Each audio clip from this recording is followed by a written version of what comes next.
She's number one at being dumb, the new face of the DNC. Gather round, cause that's all Jasmine. Yeah, baby. Jasmine Crockett's got another hot take. No blacks and whites on a wedding cake. The Democrats' new chosen one, Jasmine Crockett, is in the news again for an old clip where she attacked Florida Rep. Byron Donald for marrying a white woman. Greg Gutfeld just completely destroyed Jasmine Crockett on live TV. It was total chaos, full of sharp words and biting humor. Gutfeld tore apart her whole performance, leaving her confused and speechless. This wasn't just a friendly chat. It was a full-on public takedown that left everyone shocked. Crockett came in with practice lines and camera-ready drama, but Gutfeld showed up with pure fire and unstoppable confidence. The crowd didn't just watch. They exploded with laughter and amazement. Within minutes, clips were all over social media, spreading everywhere. If you thought politics was calm before, this moment smashed that idea completely. Unfiltered drama took over the screen, and Crockett never saw it coming. It was harsh, unforgettable, and totally wild. Or literally, it's because you married a white woman and so you think that that whitewashed you.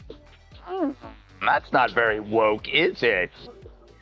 Of course, Crockett isn't the only Democrat who's opposed to interracial marriage, or else more Democrats would have voted for this one. Racist! Greg Gutfeld doesn't just debate. He demolishes. Small talk? Forget it. Polite exchanges? Not in his style. He cuts through nonsense like a buzzing saw, dripping with sarcasm, precision, and a little ruthless charm. So when Congresswoman Jasmine Crockett walked in with her dramatic flair, looking for headlines, a big clash was inevitable. And when it happened, it hit like a lightning strike. The second Crockett tried to turn the House stage into her personal show. She sealed her own fate. She thought it would be a safe match, but Gutfeld doesn't do soft punches. He came armed with truth, timing, and unstoppable firepower. Plantation. Tyrus, I go to you for no particular reason. Is she making any point there?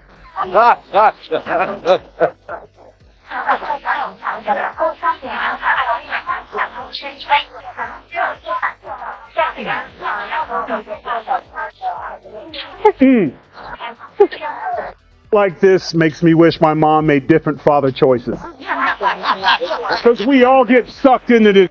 Like, this is, if you're going to talk about black history, at least know it. At least know it. Okay? If you're loving the story, don't forget to subscribe. Things are about to get intense.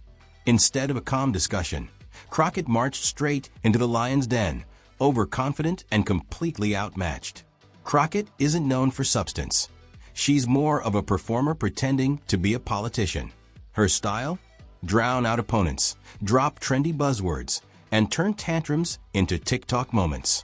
Her career has been full of fiery outbursts, viral quotes, and attention-grabbing chaos.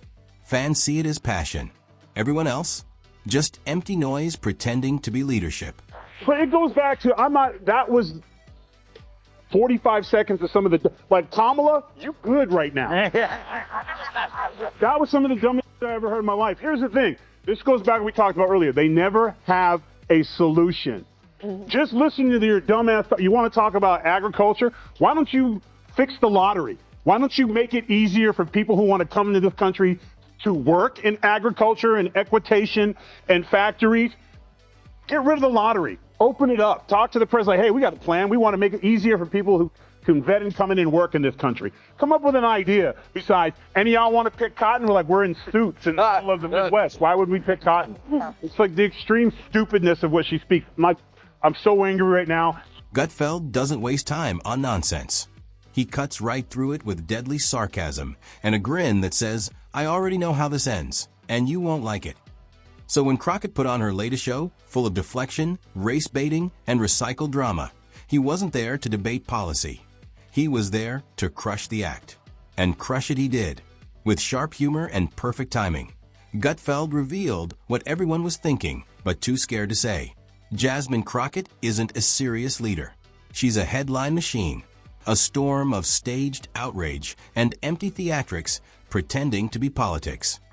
She's so rotten, she wants migrants picking cotton. We present to you Democratic Congresswoman Jasmine Crockett, who made this shocking argument why America needs immigrants. Roll it, Alfred. So I have to go around the country and educate people about what immigrants do for this country, or the fact that we are a country of immigrants. Right. The fact is, ain't none of y'all trying to go and farm right now. Okay, so I'm lying. Raise your... We'll follow. You cannot.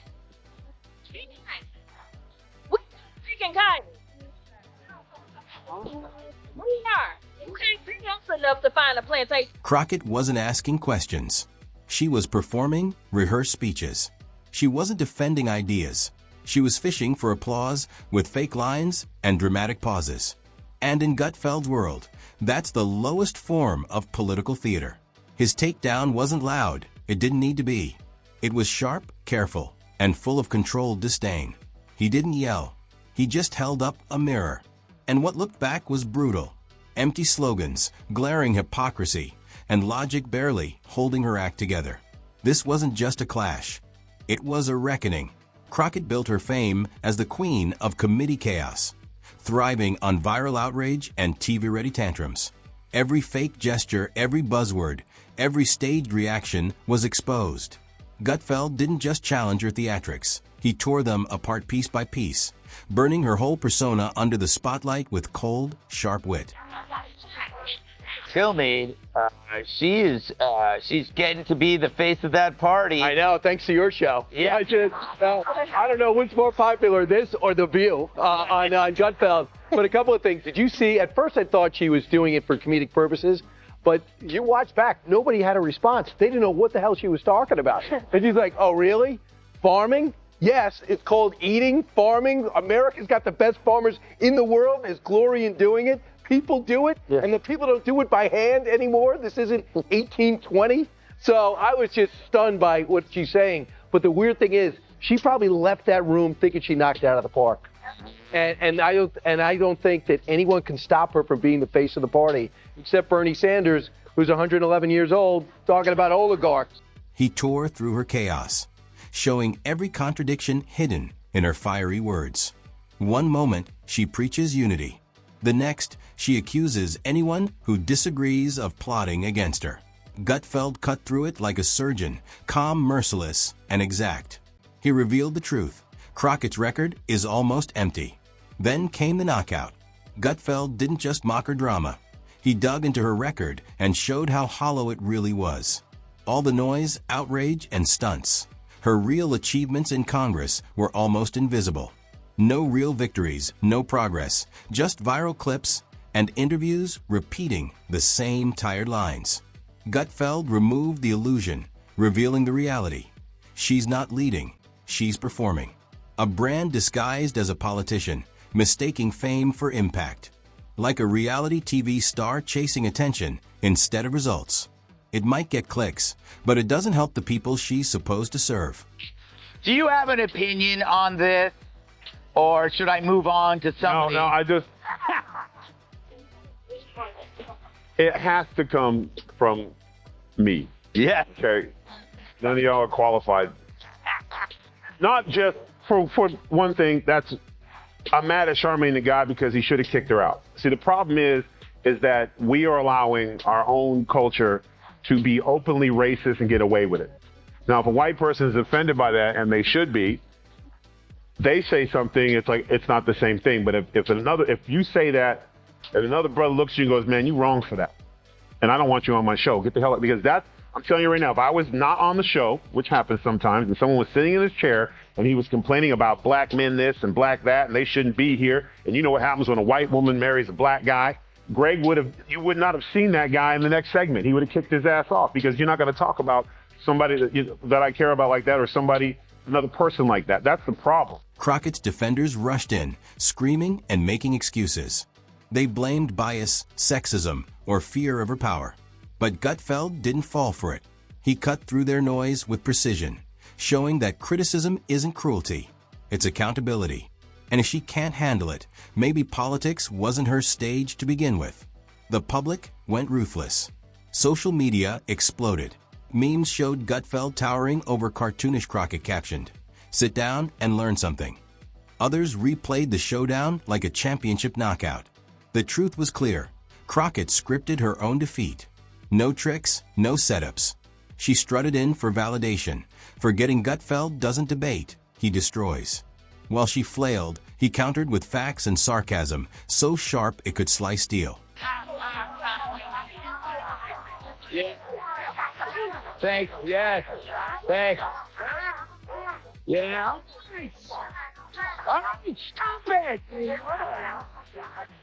Although I must say you have great taste. Happy Wednesday, everyone. Oh. Okay.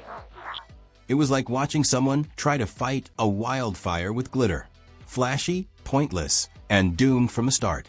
Even her loyal fans started drifting away. Realizing this was a disaster. Gutfeld wasn't just dismantling one rant.